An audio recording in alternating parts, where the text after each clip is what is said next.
presne do toho sme išli s týmito dvomi zápasmi, že chceme si to doma uhrať. Podarilo sa nám to, mohli sme si obidva zápasy v kľude dohrať, no trápili sme sa do konca a je to pre nás veľmi dôležité, že sme vyhrali.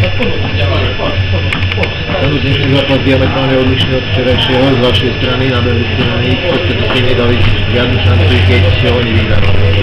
Áno, dobre sme bránili, moc sme ich nepúšťali do šanci, my napriek tomu, že my sme si vytvárali do šanci, z začiatku sme ich nepremieniali, ale na konci sme mali to šťastie, že nám to tam padlo a potom sme troška z nás opadla taká nervozita a už to išlo. Z druhej strany také dvojzápasové zhodnotenie?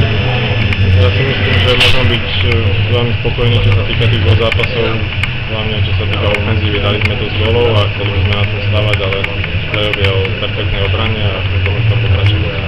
Myslím si, že on prišiel k tomu povedať, že taký pekný ten gól na tú jedna.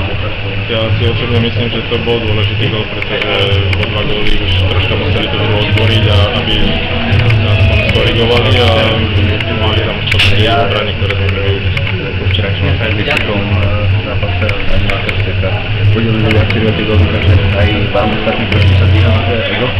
Určite každému hráčovi ego pomôže na